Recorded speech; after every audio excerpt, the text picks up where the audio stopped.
All right, everybody. Happy online day. I hope everybody had a good day yesterday if you were working open house. I hope you got some sleep. If not, I hope you're having a nice little 3-day weekend here. Your agenda today, first, obviously, watch this video. And then Thermochem worksheet number 2 is going to be on Schoology for you all. You need to show progress on that by 10 p.m. tonight. And then if you need a little more time to finish the worksheet, you can finish that up for homework as a second revision. And then whenever you usually have stuff needed to be turned in, either 8 a.m. or at the end of your study block on Wednesday, that will need to be turned in. So we're going to pick back up where we left off on Thursday. We didn't quite get to this slide here, Hess's law applied to bond enthalpies. We finished by looking at Hess's law and how we could rearrange those equations and figure out from each of the independent equations what their overall enthalpy change was for that reaction. We can do the same thing for bond enthalpies as well. So for bond enthalpies, we are going to have the bond enthalpy of the bonds that are broken minus the bond enthalpies of the bonds that are formed there. And our example that we have here is looking at a carbon-hydrogen and a chlorine reaction.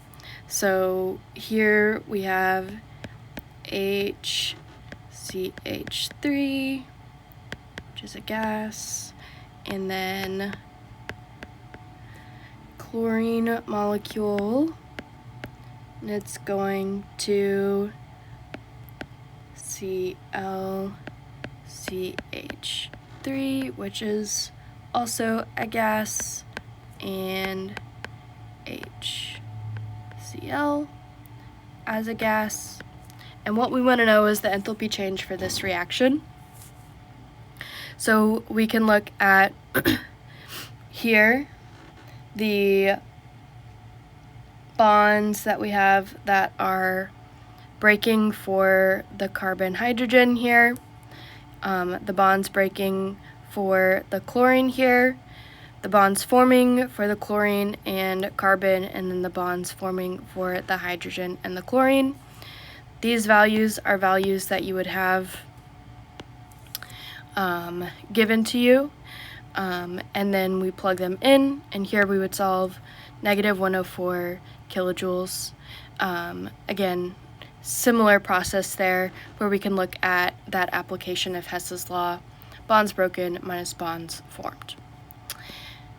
Just to kind of recap what we talked about on Thursday overall, when we're looking at enthalpy change of a reaction, it gives the amount of heat energy that's released. That's going to be when we have negative values for an exothermic reaction, or absorbed, that's going to be positive values for an endothermic reaction. And this is during a chemical reaction at constant pressure. During a chemical reaction, bonds are broken and are formed, and these change the potential energy of the system. The average energy that's required to break all the bonds in the reactant molecules can be estimated by adding up the average bond energies of all the bonds in the reactant molecules. Similarly, the average energy released in forming the bonds in the product molecules can be estimated. If you have the energy released and it's greater than the energy that's required, overall the reaction is exothermic. If the energy that's required is greater than the energy that's released, the reaction is going to be endothermic. Our tables of standard enthalpy values of formation can be used to calculate the standard enthalpies of reactions. That's where we use the sum of the enthalpy change of the products minus the sum of the enthalpy change of the reactants. Make sure when we're looking at these here, we take into account the numbers from the balanced equation. And then there's kind of two main ideas from Hess's law. First, when a reaction is reversed, the enthalpy change value stays constant for that number, but the mathematical sign gets reversed. And then when two or more reactions are added together to obtain an overall reaction, the individual enthalpy changes of each reaction are added to obtain the net enthalpy of the overall reaction. So what we're going to add in today is looking at the energy of phase changes. And when we talk about kind of the big ideas here, we look at how energy has to be transferred to a system in order to cause a substance to have some kind of phase change, so to melt or to boil. The energy of the system will increase as the system undergoes that solid to liquid or liquid to gas phase transition. Similarly, a system is going to release energy when it freezes or condenses. The energy of that system decreases as the system undergoes that liquid to solid or gas to liquid phase transition. And then during a phase change, the temperature of that substance is going to remain constant until all of the particles there have turned into the next phase. So for example, when we get our water to 100 degrees Celsius and it starts to boil, it's going to stay at 100 degrees Celsius until all of that water has gone from a liquid to a gas, and then we would have the temperature change increase after that. The energy that's absorbed during a phase change is equal to the energy that's released during a complementary phase change in the opposite direction. So the molar heat of condensation is equal to the negative of its molar heat of vaporization. Again, when we look at states of matter and particles or phase transitions, anything that's going up in state, so from a solid to a liquid, from a liquid to a gas, that's going to require energy in order for that to happen. When we go down in a phase change, so going from a gas to a liquid or a liquid to a solid, that process is going to release energy. We can also go straight from a solid to a gas in a process called sublimation, or straight from a gas to a solid in a process called deposition. A phase diagram is a tool that we can use to look at the physical state of a substance that is under specified conditions of pressure and temperature. There's a couple things to point out here on a phase diagram. We have different areas of our diagram here. When we're looking at our y-axis, that's going to be pressure. When we're looking at our x-axis, that's going to be temperature. So when we look above this line here, we're going to have all of that is at a temperature and a pressure condition to make that substance be a solid.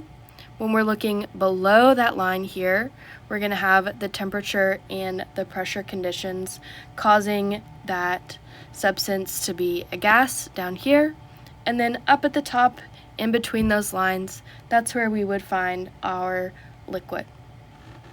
There are a couple special points along this area. So when we look at our area here, this is called the triple point. The triple point is the temperature and the pressure conditions where the solid, the liquid, and the vapor phases of a pure substance coexist in equilibrium. When we look here, that's the critical point. That's going to be the endpoint of the pressure-temperature curve. That designates the conditions where a liquid and its vapor can coexist.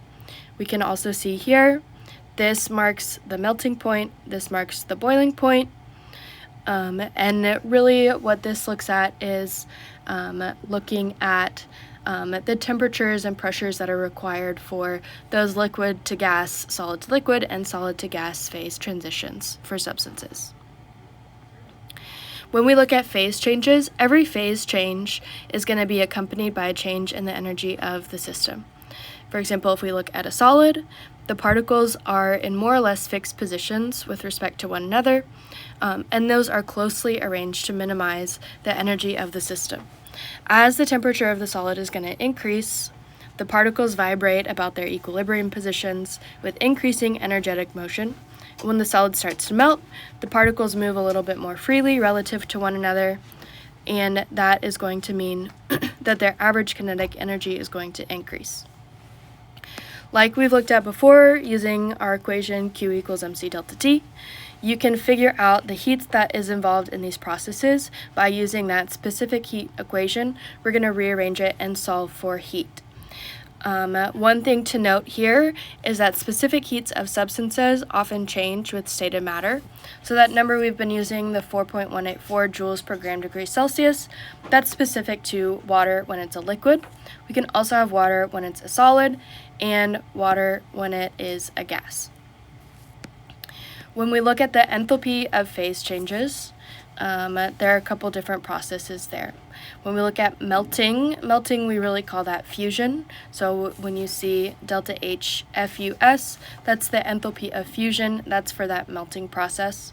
The increased freedom of motion that the particles have requires energy, and the way that we measure this is by measuring the heat of fusion, or enthalpy of fusion. This is, again, just like we looked at last class, there's specific values for specific processes. The heat of fusion for ice, for example, is 6.01 kilojoules per mole. So that's the amount of enthalpy change that's involved from going from a solid to a liquid. If we were to double that, just like our other enthalpy values, those are extensive properties, then we would also double the value there. The energy that's required to cause the transition of a given quantity of the liquid to the vapor phase is called either the heat of vaporization, or we would call it the enthalpy of vaporization. For water, the heat of vaporization is 40.7 kilojoules per mole.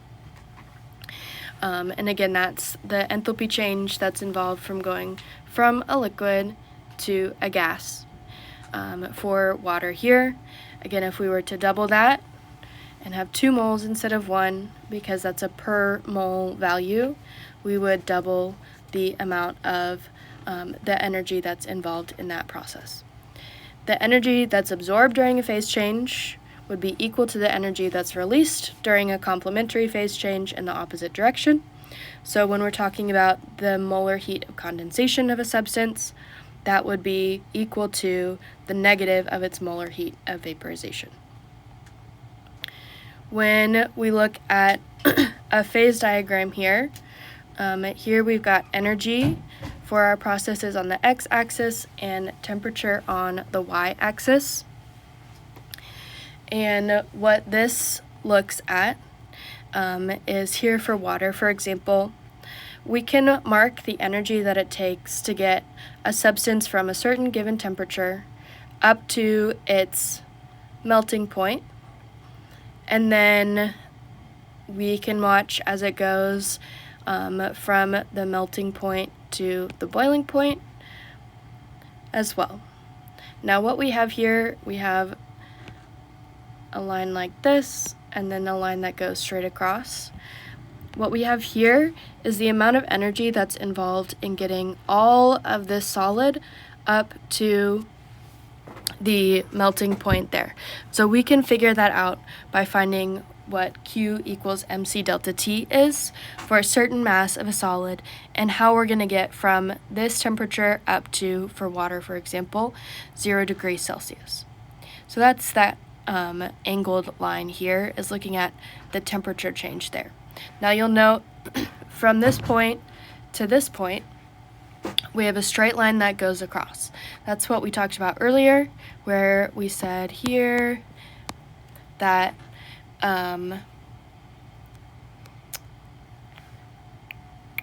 temperature of a pure substance remains constant during a phase change. So here where we have that phase change that's happening here, the melting, what we have there is going from this point to this point. It's all about the energy that's involved in getting the mass, and then we turn that into moles of a substance. All of that, we have to raise all of that to a certain temperature.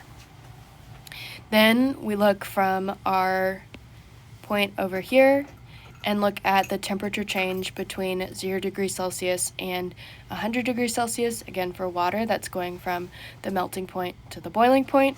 So again, we calculate Q equals mc delta T here, and then once all of that water has gotten to the boiling point, then we calculate again using the enthalpy of vaporization, the amount of energy, the enthalpy change that's involved in getting all of that water up to the temperature it needs. So we're taking all of it, we're turning it from a liquid into a gas. We're looking at the amount of energy that's required there.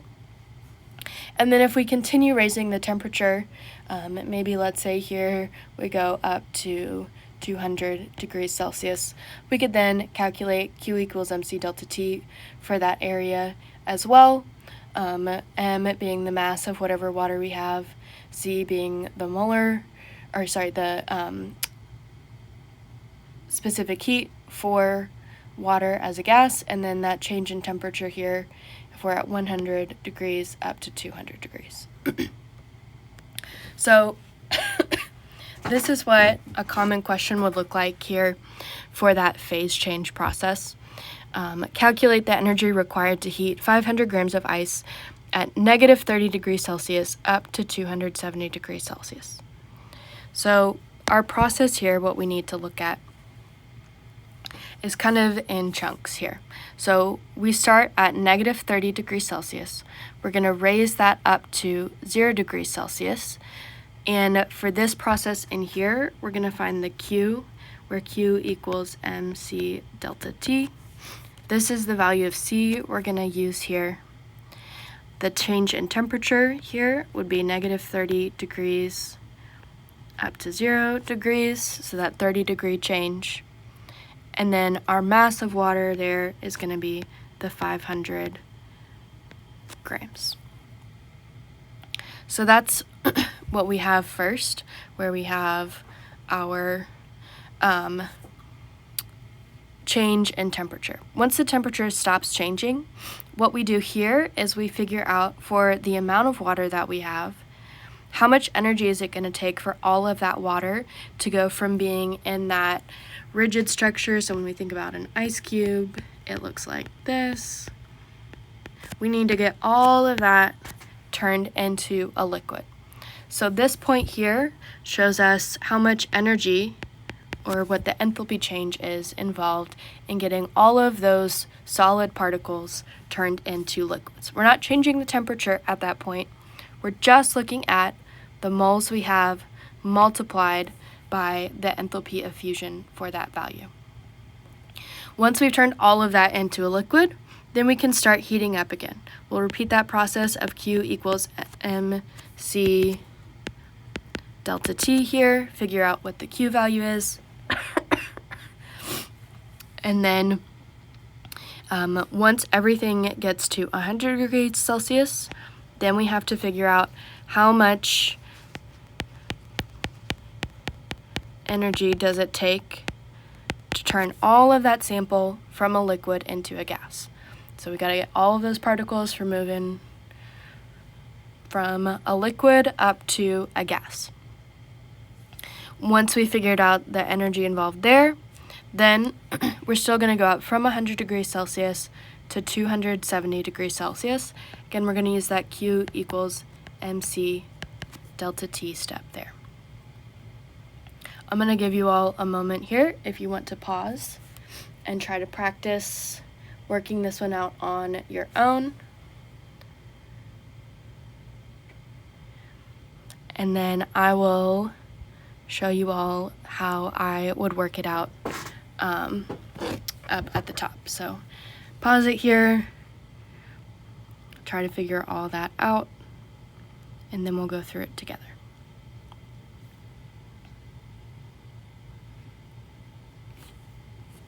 Okay, so again, what we're trying to do is calculate the energy that's required to heat 500 grams of ice at negative 30 degrees Celsius up to 270 degrees Celsius. So I'm going to start first with my Q equals mc delta T, where my mass is 500 grams. My C here is going to be 2.10 joules per gram degrees Celsius. That's the specific heat for ice. And then my change in temperature is going to be 30 degrees Celsius. That's where I went from here up to 0 degrees Celsius. So Q here is going to be 500 times 2.10 times 30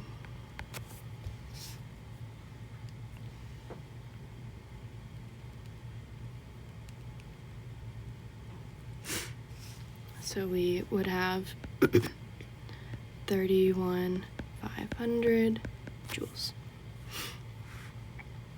So that's the first step. My next number is going to be at 0 degrees Celsius.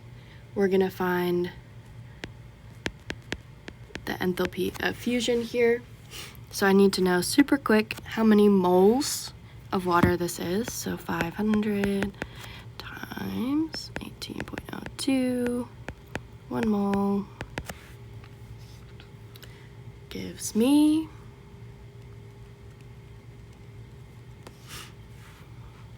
27.7 moles. So here, 27.7 moles times my enthalpy here is 6.01 kilojoules per mole.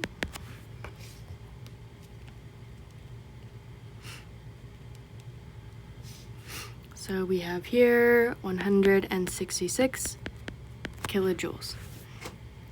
We'll come back to it in a second, but I want you guys to start to note our Q was in joules and our enthalpy was in kilojoules. We'll have to fix that before we add them all together. So that's my first step. I'm going to do the same process here, 0 degrees Celsius to 100 degrees Celsius, find the enthalpy of vaporization, and then my last temperature change, 100 degrees Celsius to 270 degrees Celsius. I'm going to do this, I'm just going to go through, I'm not going to talk out my steps, but I am going to write them out here.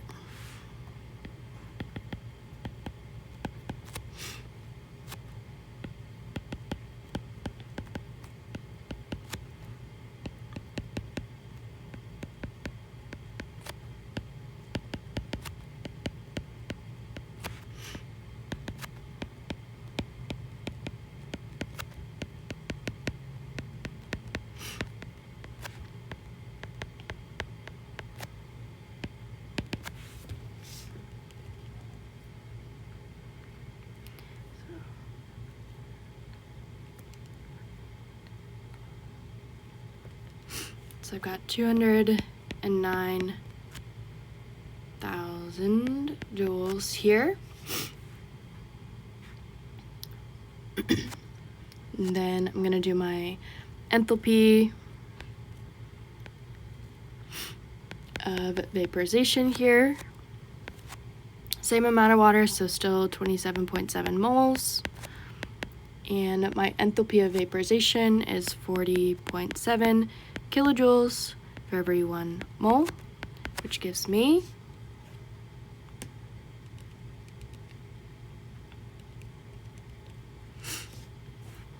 1,130 kilojoules at this step.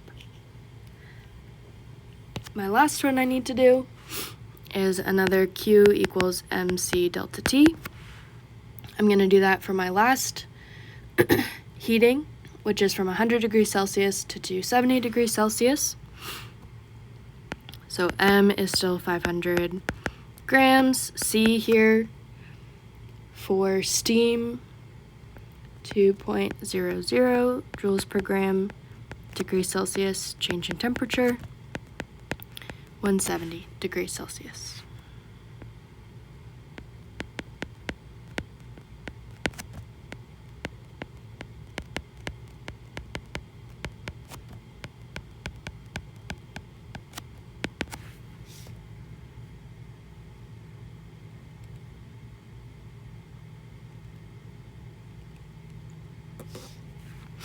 So 170,000 joules here. You can either go back and convert all of your joules into kilojoules or convert your kilojoules into joules. I'm going to do it where I convert all of these into kilojoules.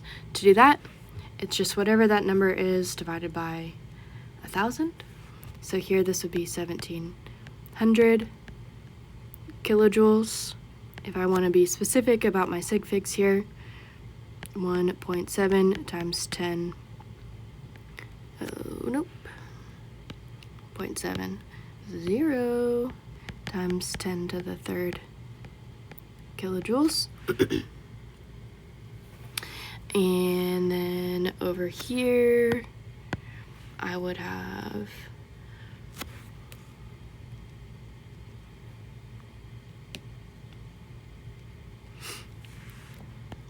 31.5 kilojoules.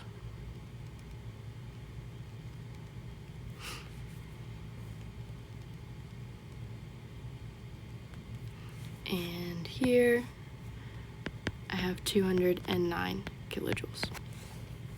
Now what I'm going to do is I'm going to take all of my values I just calculated, the heat it took to heat up the water from an ice cube to a liquid, the heat it took to get all of those solid particles like we saw here into the liquid state.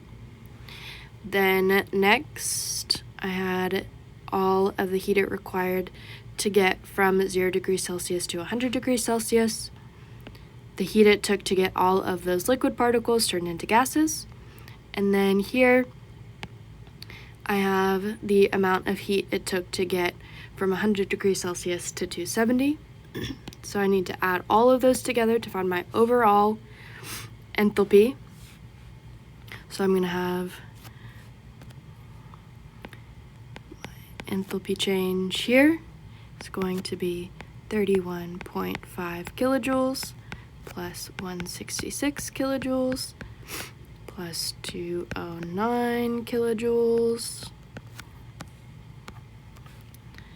plus 1,130 kilojoules plus 1,700 kilojoules, and that gives me